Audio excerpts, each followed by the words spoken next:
Akkam jirtu maatii waan EL Akaadaamii barumsa keenya har'aan immoo kan ilaallu namoota sagaleewwan adda baasuu barbaadan. Kanaan dura qubee adda baastanii qubee dugdaa, qubee guddaa akkasumas qubee dachaa adda baastanii sagalee walitti fiduudhaan jechuun immoo qubee dubbifamaa fi dubbachistuu walitti fiduudhaan akkamitti sagaleessuu dandeenya kan jettanii fi akkatti qubee sagaleessuu dandeessanii baranna jechuudha.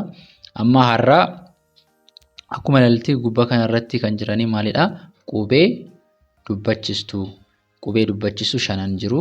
Kanaaf qubee dubbachistuu shanan fayyadamuudhaan qubee dubbifamaa wajjin yeroo dhufanii akkamitti sagaleessuu dandeenya. Kanaaf namni tokko qubee sagaleessuu barennaan yookiin immoo qubee dubbachistuu fi dubbifamaa walitti dubbisuu barennaan jecha dubbisuu taanaanis barreessuu taanaanis hin salphataa jechuudha. Kanaaf viidiyoo kana amma dhumaatti ilaalaa. Namoota chaanalii kanaaf immoo haaraa taatanii chaanalii kana sabiskiraayibii gochuudhaan maata'uun barumsoota adda addaa akkaasinii qaqqabu ni ta'a jechuudha. Akkasumas namoonni karaa keessoon sirriitti Amaaraffaa, Ingiliffaa, Afaan Oromoo akkasumas herreega dabalatee sirriitti barachuu barbaadan bilbilli keenya viidiyoo kana jala jira. Karaa immoo WhatsApp akkasumas Telegraamiidhaan nu argachuu dandeessu. Barumsa keessanis haala gaariin sirriitti barachuu dandeessu jechuudha. Amma kallattiidhaan gara barumsaa keenyaa deemnaa jechuudha. Akkuma argitanii gubbaa kanarra kan barreeffamanii jiranii qubee xiqqaadha. Qubee dubbachistuu, qubee xiqqaa fi qubee guddaa waliin jiru jechuudha. Asii A, asii immoo E, asii I, asii O, U. Kanaaf qubee dubbachistuu shanan jenna jechuudha. A, E, I, O, U. Warra kana sirriitti adda baasaa jalqaba. Sirriitti adda baastaninnaan maal ta'a jechuudha? Qubee akkamitti akka dubbistanii sirriitti bartu jechuudha. Kanaaf qubeen dubbifamaa kamiyyuu qubeen dubbachistuu hin jirtu taanaan dubbachuu hin danda'u yookiin immoo sagalee qabaachuu hin danda'u. Kanaaf dubbisa keessatti jechi tokko yookiin immoo qubee tokko sagalee akka baafatuuf akka sagalee qabu kan godhanii qubee dubbachiistootas shanan warra kanadha jechuudha. Kanaaf akkamitti dubbachuu danda'an kan jedhan ilaalla.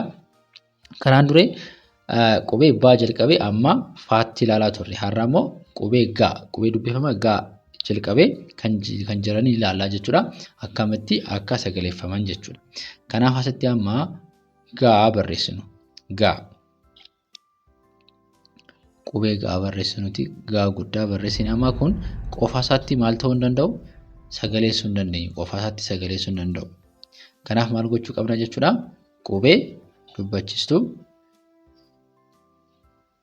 Qubee dubbachistuu biraa kaa'uu qabna jechuudha. Kanaaf qubee dubbachistuu yeroo biraa keenyu yeroo baay'ee qubee xiqqaa fayyadamna waan ta'eef qubee xiqqaa A bakkee keenyee maal ta'a? Ga ta'a jechuudha. Ga. Qofa isaatti ga jechuu hin dandeenyu. Maaliif ga jechuun sagalee A jedhu qaba waan ta'eef A'n barbaachisaadha. Kanaaf ga jenna jechuudha. Sagalee gabaabaadha. Gaa itoo ta'in ga jennee waamna jira. Ga. Achi immoo ga ergaa jennee asitti yoo asitti dhufne immoo qubeen dubbachistuu keenya maalidha? Eedha miti. Gaa ammas maal gochuu qabna? Asitti biraa yeroo keenyu sagaleen hin jijjiirama jechuudha. Maal ta'a? Ga asii ture inni immoo asitti gee ta'a jechuudha. Gee ta'a. Yoo asitti dhufne immoo qubee xiqqaa gaa barreessinu achumaan qubee xiqqaallee bara akka deemtaniif jechuudha. Kanaaf asii immoo maal ta'a? I biraa yoo keenye sagaleen hin jijjiirama. Gii ta'a jechuudha. Gaa, ga, asii gee. Maaliif gee ta'e sagaleen asii dubbachituun keenya E waan taateef gee ta'a jechuudha. Asii immoo sagaleen keenya I waan taateef gi ta'a jechuudha. Yeroo as biraa dhufnu immoo maal ta'a? Ammas gaa xiqqaa barreessinu. Gaa xiqqaa kanatti barreessinee biratti dubbachistuu O sagalee O bukkee keenye maal ta'a? Sagalee O. Kanaaf goo ta'a jechuudha. Goo ta'a jechuudha. Asitti immoo yoo asitti dhufnu maal keenya ammas gaa xiqqaa yoo keenye dubbachistuun keenya maalidha? U yoo jenne yoo u biraa keenya maal ta'a? Sagaleen keenya u waan ta'eef yeroo dubbisnu walitti maal ta'a? Guu ta'a jechuudha. Kanaaf gaa, gee, gii, goo, guu. Sagaleen ani dubbisaa jiru garaa gara. Kan sagalee adda addaa kan ta'u kan godhe maalidha? Dubbachistuudha jechuudha. Gaa, gee, gii, goo, guu. Kanaaf dubbachistuun dubbifama biraa yeroo dhuftu akkatti sagalee jijjiirtu sirriitti hubachuu qabdu jechuudha. Ittaanee kan jiru immoo ilaaluuf qubee haa barreessinu. Haa barreessinuti akkamitti sagaleeffamuu akka danda'u ni ilaalla jechuudha. Kanaaf asii haa biraatti maal keenyuu dandeenya? Maal ta'a jechuudha? Haa ta'a jechuudha. Haa. Achi immoo yoo qubee biraas haa daballu ammas. Qubee biraas haa daballu ni ilaallaa jechuudha. As immoo qubee ja'a barreessinu.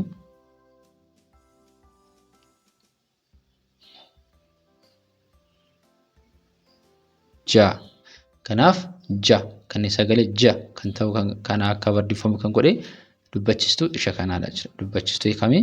Haadha jechuudha. Kanaaf ja, ga, ha, ja. Maaliif? Dubbachistuun asii jiranii maalidha jechuudha? Haadha waan ta'aniif jechuudha. Haadha waan ta'aniif. Kanaaf haala kanaan maal gochuu dandeenya jechuudha? Dubbisuu dandeenya. Ittaanee kan jiru maali? Ittaanee kan jiru maali? Qubee tokko haa daballu, dubbifamaa tokko haa daballuuti ilaalla. Yaasii maal haa daballu? Ka haa daballu. Kaan kun qofaatti ka jennee dubbisuu hin dandeenyu. K sagalee k kan jedhu qabaa jechuudha. Garuu kaatti akka dubbifamu maal gochuu qabna? Sagalee akka qabaatuuf dubbachistuu biraa kaa'uu qabna. Kanaaf ka ni ta'a jechuudha. Ka. Gaa, haa, jaa, ka ta'ee jechuudha. Amma asitti akkuma argitanii asitti barreessinee jirra. Garuu asii immoo qubeen dubbachistuu kan biraa yoo bukkee buusnee sagaleen ni jijjiirama. Akka qubee dubbachistuu. Amma sagaleen as jiru maalidha? Eedha. Sagaleen as jiru eedha. Kanaaf e kan jedhu sagalee asii jijjiiraa deemaa jechuudha. Fakkeenyaaf amma asitti kanaa booddee qubee xiqqaa barreessaan deemaa jechuudha. Haa barreesseen asii qubeen dubbachistuu maal gochuun qabaa jechuudha? E yeroo barreessuu hee ta'a jechuudha. Hee ta'e. Hee ta'a jechuudha. Asitti immoo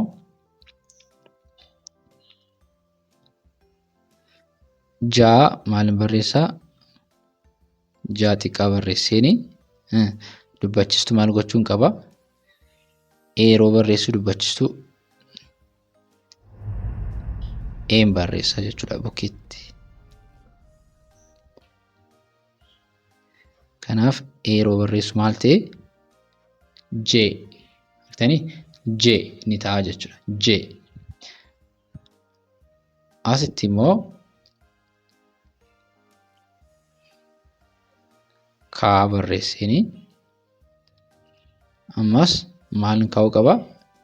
Dubbachistuu biraa kaa'uu qaba. Miti sagalee akka qabaatuuf maal ta'a? Jee kee ta'a jechuudha. Kee. Ka inni ture asitti garuu keetti dubbisne. Maaliif kan sagalee akka jijjiiramu kan godhe maali? Qubee dubbachistuudha jechuudha. Gee, hee, jee, kee. Gaa, haa, jaa, ka inni ture asitti sagalee eetti jijjiirame jechuudha. Amma immoo karaa asiin yeroo dhufnu sagalee asitti immoo sagalee asii qabnu maalidha? I qabna miti asitti. I. Kanaaf I waan ta'eef sagaleen keenya maal ta'a? Hi ni ta'a jechuudha. Hi ni ta'a jechuudha. Yeroo asiin dhufnu immoo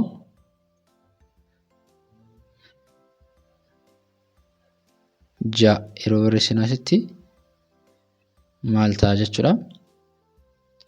Biratti dubbachistuu ii keenya. Kanaaf ii waan ta'eef sagalee nuun qabnu ji ta'a jechuudha. Ji ta'a jechuudha. Taanee maaltu jira? Taanee kan qabnu asii maalidha? Kee. Kanaaf kee qabna waan ta'eef maal ta'a jechuudha asitti? Biratti kan buusu qabnu dubbachistuu maalidha? Ii biratti buusna. Kanaaf sagaleen ii waan ta'eef kii ta'a jechuudha. Kii. Kanaaf gii dubbachistuu sagaleen as jirtu maalidha? Iidha. Kanaaf ii, gii, hii, jii, kii jennee dubbisnaa jechuudha. Amma immoo gara sagalee maal deemnaa jechuudha? Gara sagalee oo as jirtuun deemnaa jechuudha. Asii maal haa xiqqaa barreesseen haa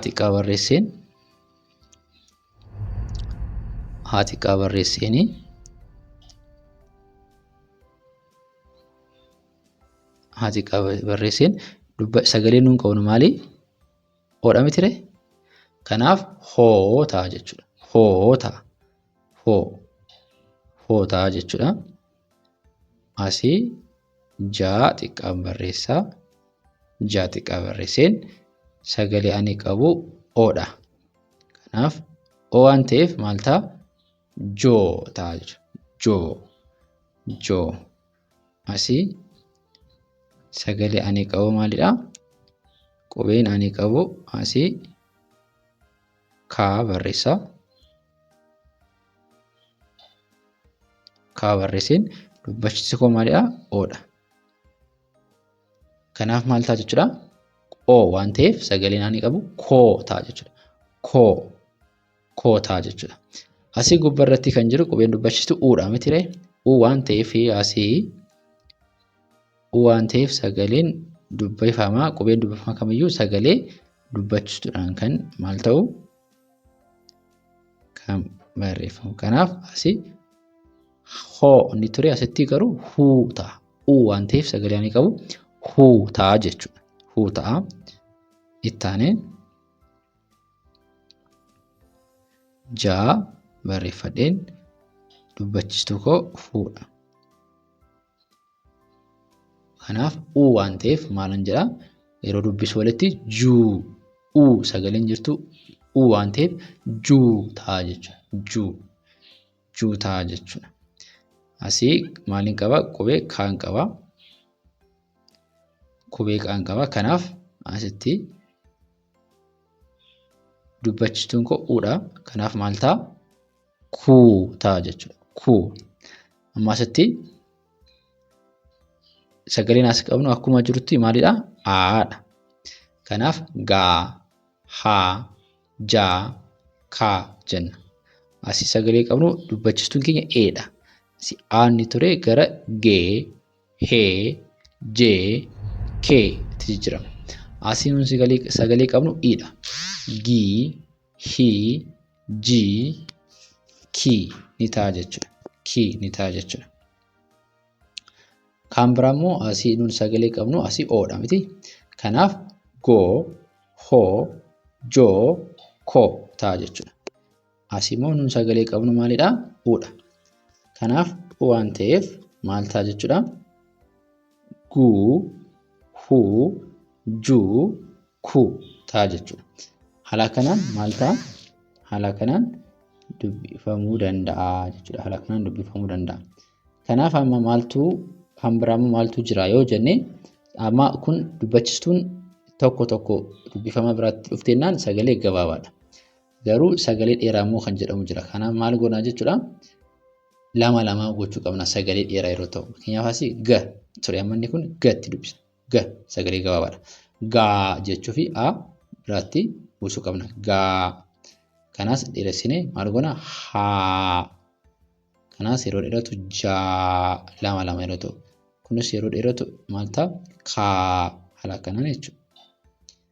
As immoo ge, he, je, ke akkasitti kan gabaabbatee barreeffamu yeroo dheeressinee dubbisnu gee, hee, jee, kee ni ta'a jechuudha. Kee ni ta'a jechuudha. Okay, taanee kan jiru maalidha? Asii sagalee dheeraa iin immoo maal ta'a? Gi, hi, ji, ki inni ture yeroo dheeratu maal ta'a? Gii, hii, jii, kii ni ta'a jechuudha. Kii ni ta'a jechuudha. Kan biraa immoo asii sagalee maalii qabna? Sagalee gabaabaa asii go, ho, jo, ko jennee gabaabsinee kan dubbisnu. Asii garuu maal jennee dheeressuu qabna jechuudha? Goo, hoo, joo, koo jennee haala kanaan dheeressuu dandeenya jechuudha. Inni biraa asii sagalee gabaabaa u qabna.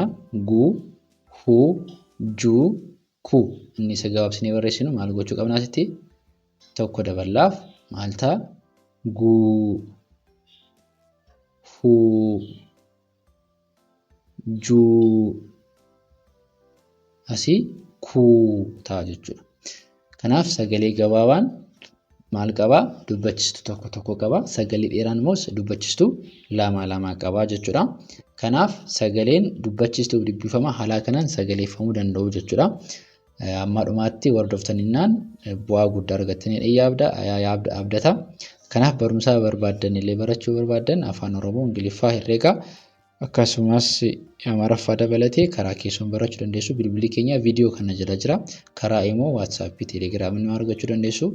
Barumsa keessanis galmooftanii haala sirriitti barachuu dandeessu jechuudha.